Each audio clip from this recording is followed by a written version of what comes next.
nabanggit ko kanina ay yung bibigyan natin ng bagong itsura ang pancakes. Diba, Chef? Yes. Okay, itong gagawin ko, isa to sa mga elemento ng dessert na bubuuin natin mamaya para sa ating pancakes. Ito ay desiccated coconut filling. Desiccated coconut filling. Yes, ipapalaman natin to sa pancake natin mamaya. Wow, para excited meron tayong ako, mabuo na isang traditional na dessert, di ba? Pero iba yung itsura niya, iba yung mukha. Alright, so for that, kailangan natin ng coconut milk. Coconut milk. Yes, coconut milk, coconut cream, at milk. So yun ang tatlong uri ng cream natin.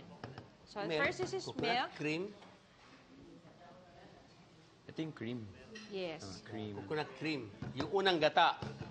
Unang piga. Unang Ika piga. nga. Meron tayong brown sugar, Brown sugar. vanilla extract, Wow. at desiccated coconut or nyog. Yung kinayod na nyog, di na dry. Yes. Ang tawag, desiccated. Ikaw So, na. Masyadong malalim English. So we have to simmer this mixture hanggang mag-melt yung brown sugar. Tapos, meron tayong 4 na yolks At the last. na i-add natin. At the last. Yes po. Kasama na ngayon? Yes po. Kukukita ng bowl. Yes po. Ayan. Sige nga, Ayan. chef. Paturo ako Turuan kita. Paano ba maghiwalay ng Ganito. Paano? pula at Dito puti? ang pula, dito ang puti. Ayan ha. Pak. Tapos. Ayan. Ayan. Tapos ita-transfer mo lang, Mark, sa kabila. Transfer to one another. Tutulo siya. Transfer ulit. Tapos transfer ulit. Yan. Okay. Yan. Okay. Sige, try ko ah. Kaya yan. Sige lang. Kung hindi mo kaya, saluhin mo na sa kamay mo yung pula, tapos ganunin mo na lang. Yan. At saka mo shake. Yon, magaling. Galing. Ma'am, mahusay Good na follower. si Oh, look at Martin, that. ah. Ang galing! Magaling kang Oh. teacher, chef. Oh, yes. Ayun. Alright. Ang galing, ha? First Tama na, time ko ha? yun, ha? Eh, bago na naman ako natutunan. Naman. Very good. Yes, galing. Yes. Palakpakan Okay. natin si Martin. So, ganito gagawin natin. Meron tayong 4 egg yolks. Kailangan natin ilagay ito sa mixture. Pero, merong danger na maging scrambled eggs ang itlog natin dahil mainit siya. So, meron tinatawag na tempering. Tempering. Yes, kung saan kukuha ka ng konti nitong hot mixture natin, ihalo sa eggs. Para yung temperature niya mag-adapt yung itlog. Oh. Para hindi siya mabigla. Para yung itlog, dahan-dahan na nag-iba yung temperature niya. Wow. And then, At saka buhos. saka natin lalagay. Ah. Yun. Now I know. Alright, ito na yun, Chef. Alright. Habang pinapalutong natin yan, ito naman, ang second element ng ating reinvented pancake, meron siyang desiccated coconut filling, yung ginawa natin kanina. Ito na siya ngayon. After you thicken it, ganyan na siya. So, on low heat, hayaan nyo lang siyang kumapal, lumapot. Ito na yan. So, marami siyang butil because of the nyog, because of the coconut. Ngayon naman, yung isa natin na filling ay caramel. So, paano gumawa ng caramel filling? Basically, ito lang po ang ingredients niya. White sugar, White sugar? all-purpose cream, condensed milk, and butter. Siya lang yon, 4 lang yon. Okay? So, una, melt muna natin ang white sugar. And then, habang ginagawa niyo na yung salsa, Gagawin ko yung salsa, yes. yeah. Aking white sugar, papakita ko lang, chef, na unti-unti na siya nagme-melt. Takes a while for it to melt. Pero hindi mo kasi pwedeng agarin. Pagka inangat mo yung init niya, masusunog naman siya. Wow, crispy na tubitina, oh. I'm sure. Naalala ko din, chef, nung gumawa tayo ng crispy crablets, cornstarch din ang ginamit mo eh. Oo.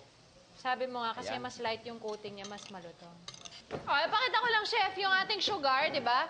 Yung granules ng sugar natin, ito natin, ayan, nag-caramelize na siya. Okay? Pagka na-reach na yung ganyang state, pwede na natin idagdag yung ating condensed milk at yung ating all-purpose cream. O, diba? Ganda. Ang ganda. Condensed. Ay, ang ganda! Chef, pakita ko lang yung ating caramel filling. Okay. So, 4 na ingredients po. White sugar, all-purpose cream, condensed milk, and butter. So, minelt muna natin yung white sugar natin before we added the condensed milk and the all-purpose cream.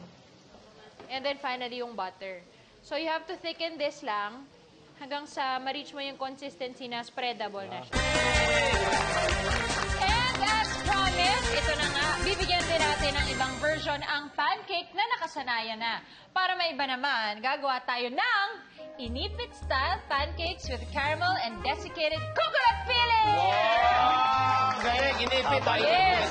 So yun ang ginawa natin ahead of time, Chef, kasi kailangan nating palamigin yung filling natin. Yes. Kasi mahirap siyang i-spread kung masyadong mainit, lulugso yung pancake Absolutely. natin. Yes. Wow!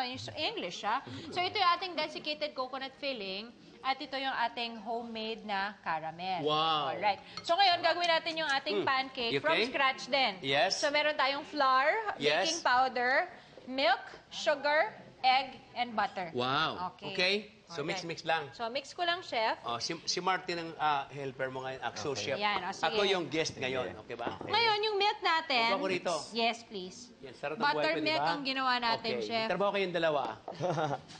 Ibig sabihin, yung ating milk, nilagyan natin siya ng acid or ng suka or lemon Egg. para, yes please, crack the egg, para mas masarap siya. Okay. Mas malinamnam.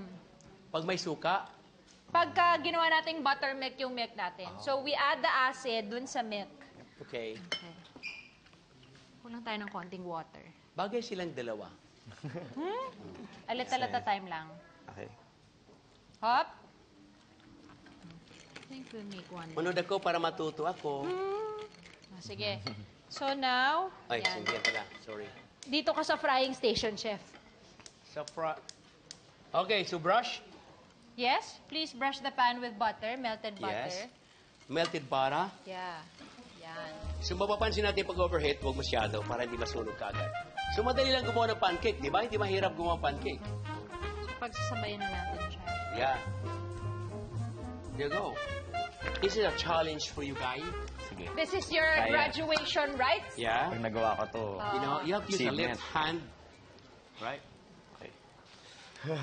Natatense ka ba? Intense, ha? So like this. Medyo okay na. Look at this. Alright? Alright! Go! Go! Hey! Oh! Yes! Ang galing! Yes, yes, yes. Fantastic! Ang galing mo, bro! Galing, galing, First time na galing. naman, Pwede ka na, pwede My ka na. future! Yes. Pwede na maging chef. Sanay na Si eh. Bettina naman. Parang hindi na si Bettina. Dito tayo, dito tayo. Bettina, yeah. Alright, oh. Ano tingin niyo sa akin? Hindi kaya to? Kaya. Oh, dalawa. Sorry, Dalawa pa. Dalawa pa. Dalawa. Somersault! Oh, galing. Dalawa. Dalawa. Sabay. Oh, sabay. Ay, hindi. Tao lang.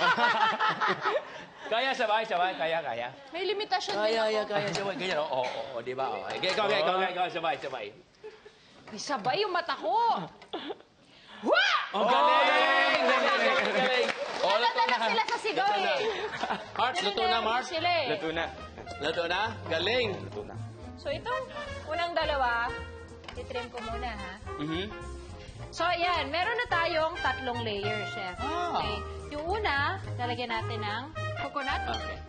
The next, you put caramel. Oh, Martin will do that. And then, sa ibabaw yung isa pa. Then we'll cut it to... Chef, what are you thinking? Why you quiet? So I have araro here. Oh, gusto mo i-drizzle ko to? So, Oh, I can i-drizzle. yay! Then bing, bing, bing, bing, bing, bing, bing, bing, bing, bing! Yay! Here you go! Dessert department's offering tonight, Inipit. inipit style pancakes with caramel and desiccated coconut filling. B1 B2! Serve the yarn! Ay na po!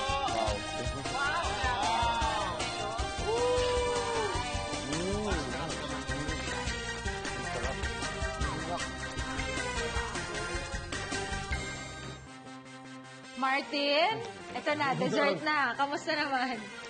Nakakatuwa kasi yung pancake usually, di ba parang western food ka? Yes. Ngayon, parang may fusion ng Filipino and western. Yes. Nalagyan ng parang Filipino flavor tong pancake na to. Kaya, ayun, sobrang sarap din ng caramel niya and pati lahat na pag-mix-mix ng flavors, sarap talaga.